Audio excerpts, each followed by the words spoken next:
All right, guys, welcome back to the channel. Today's the first day Cliff and I are together again since YCS Raleigh. And today we're going to show you our Time Wizard 2005 GOAT format decks. Cliff and I both won 2 of the side events each. We both came home with the super nimble mega hamster playmats. And now we're going to show you what Cliff played that day at the YCS.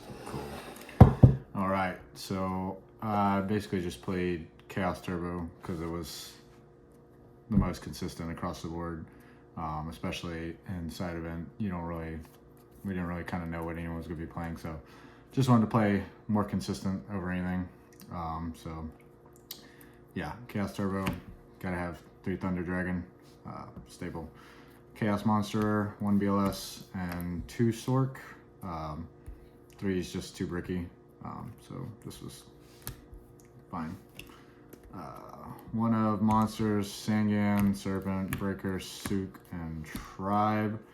I think this was fine. Tribe is kind of like, I don't know, whatever. It's just kind of good to have across the board for, if they have more warriors, then they overplay into the warrior deck or go tokens. And then Sook is kind of controversial for a Chaos Turbo build, but I like it because I play Book of Moon as well, and this is kind of just like a pseudo book.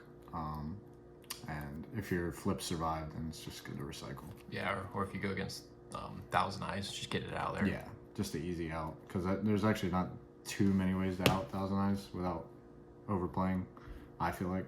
But flips, played really consistent, just 2 Faith, 2 Train, 2 Assailant. For the big flips, I feel like one of these is fine and one of these would be fine, but just for consistency purposes, I just like to have the 2, and then 2 Faith for sure, because you need the lights. It's the only other light you're playing besides Thunder Dragon. Yeah, during the event, I always sided out 1 Dekoichi, 1 Assailant. That's kind of like what it came down to for me. Yeah, and yeah, that's another reason. Like, playing 2 is not that big a deal, because most of the time I will side 1 and 1 out. Yep. Especially in the mirror, because if they play Nobleman and they hit one of these, then your deck is just ruined now. So, but I only played like two mirrors. So, and then the last flip, 3 Spy.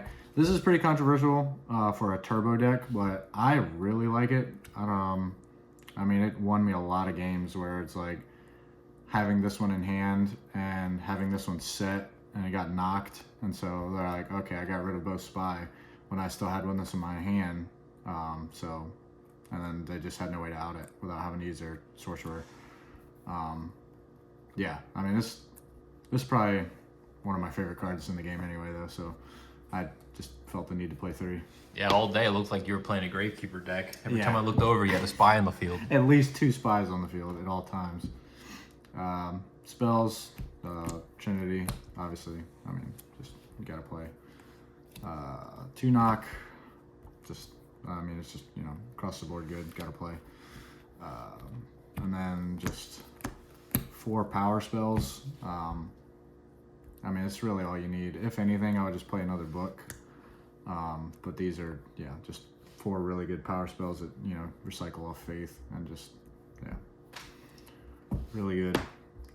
Traps, kind of a heavy trap lineup. I mained 3 Dust Shoot, just in the hopes that you do win the die roll. You go first, you have the opportunity to see a Dust Shoot.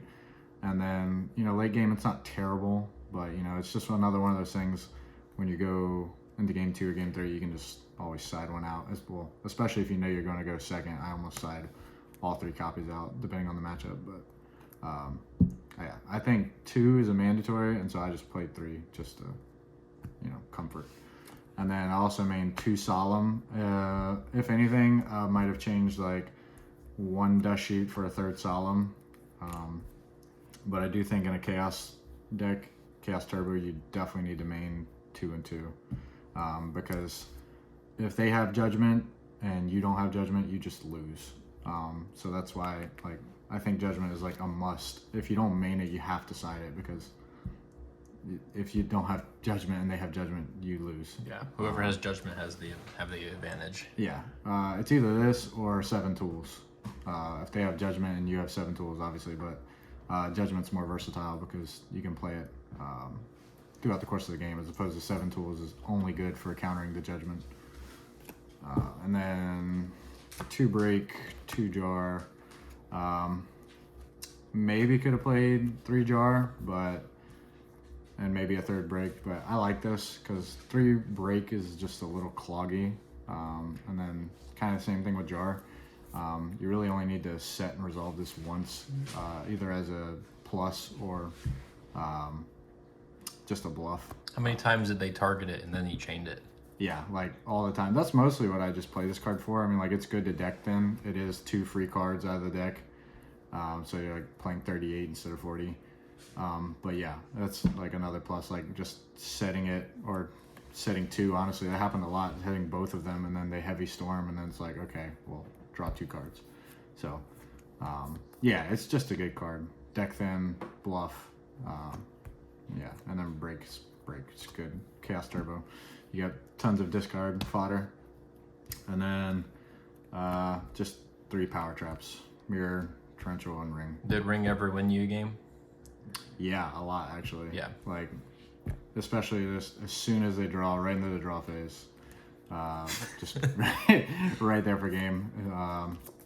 Yeah, I mean, just 3 really good cards.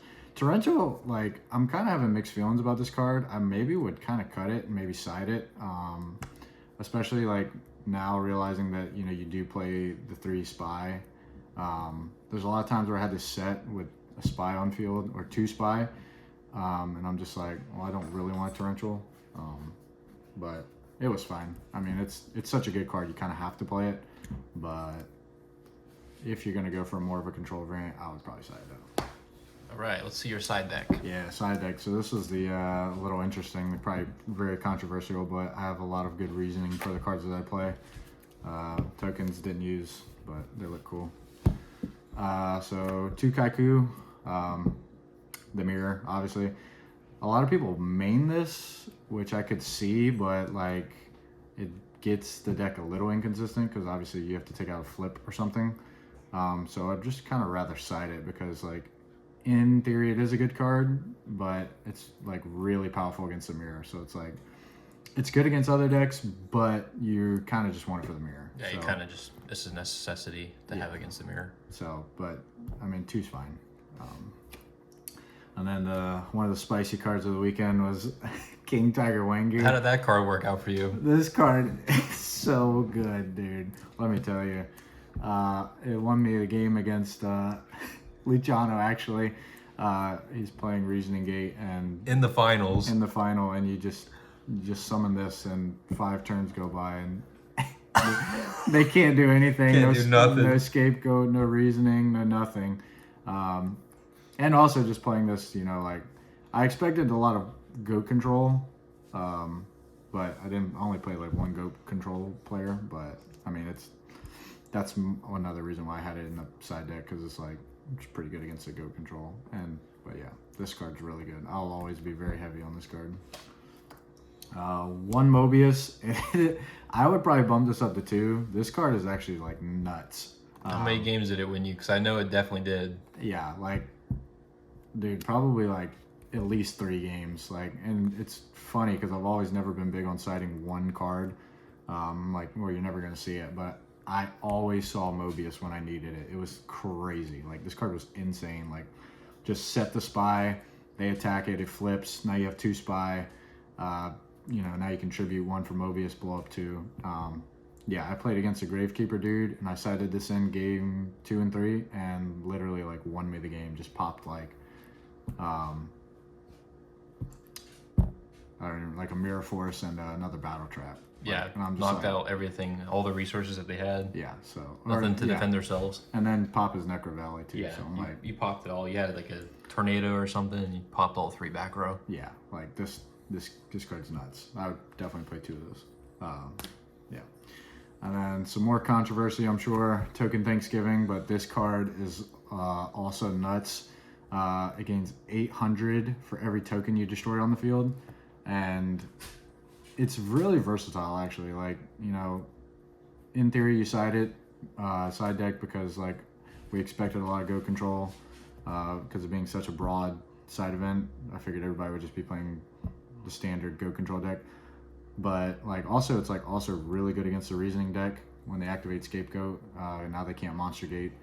Um, all the burn decks when they Ojama Trio, like you take the burn from the Ojama Trio, but you're also gaining life.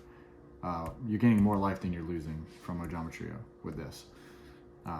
And some of them also play scapegoat. Like I didn't play any burn, but I've seen guys where they have Ojama Trio on their side, and then your opponent also has scapegoat, and so that's like 5,000 life you just gain. Yeah, no, I really like this card. I'd probably always keep it in the side deck. Just it's so versatile. 2 mind control for the mirror. I mean that's pretty standard. Take a flip, get a free effect. It's pretty good. Traps, 3 sack. Mostly for the warrior matchup, but I didn't play any warrior. There was no warriors at that event. Yeah. Hardly anything. Maybe 1 warrior at the very least. Yeah, but he was playing like a chaos warrior variant, so it's like not too heavy on the big attack monsters. I'm not even sure that I sided this in, honestly. Like, I think just siding it in over Regeki Break games 2 and 3 when you're not going first and you don't get a lot of advantage. It's like, okay, fine. But yeah, it's good to have though, because if you don't have it and then they are playing warriors, then that can be not fun. Especially with Mystic Swordsman, that's a big reason why. Because then they just kill all your flips and you don't get any effects. 2 Dust Tornado. You gotta have back row removal because you're only playing 1 heavy, 1 MST. So like this is just really good. It won me a lot of games, like with the Gravekeeper, playing the Gravekeeper deck, and this plus Mobius. I mean, like that's 3 back row or 2 back row in the Necro Valley, and so like yeah, this card is really good. I'd probably up this to 3, take out a sack, and do this as a 3rd. And then the last card is the 3rd Judgment. I mean, it's really good. And you only side this in anyway if you see that they're playing Judgment. Because the same theory, it's like... Alright, sorry the video cut out. Continue what you were saying about Solemn Judgment. Yeah, so siding the 3rd one just because, like I said, if they're playing Solemn and you don't have Solemn, you lose. So clearly, like, you have to side the 3rd Solemn in once you see that they're playing Solemn. Just to have, because you might have the instance. I usually just save it too for a very late game. Like hopefully I have 2 in my hand, just because I'll set them both and then, I'll activate Solemn and then they'll Solemn my Solemn and then it's like, okay, well I'll Solemn that Solemn. So it's just like, it just keeps going. And you save this obviously for a big game play. But yeah, I think if you're going to play Solemn, you definitely need to have 3 copies somewhere. Either 2 in the main, 1 in the side, 3 in the side, or whatever. But really good card. Gotcha. All right, Cliff, do you remember your matchups? Yeah. So I played like how many? Like 12 rounds, maybe throughout the course of the week. Yeah, about 12 rounds. We played a few, probably 3 or 4, probably 4 side events that we each played.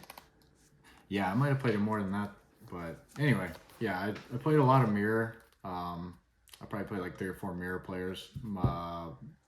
They were all pretty good. I mean, it's a tough match anyway, even if they're not very skilled because the cards are so good, So that was probably my hardest. I played a Reasoning Gate deck, Luciano, but yeah, that was a pretty easy game for you, I'd say. It wasn't that difficult. Just drew really good. I played a couple rogue decks. The Gravekeeper guy was actually really good. He had a pretty good deck. I liked his build. We went to game 3, and every game was like right down to the wire. I think we both ended up having like 500 life points by the end of the game 3s. So that was cool. A go control player. I played a rogue armed dragon lizard player. His deck was cool, but it wasn't very good. I mean, you can't build a lot of advantage with that deck, but yeah, overall It was a good weekend. Nice. You won 2 mats. There you go. Yeah. All right, guys. Stay tuned for the next deck profile.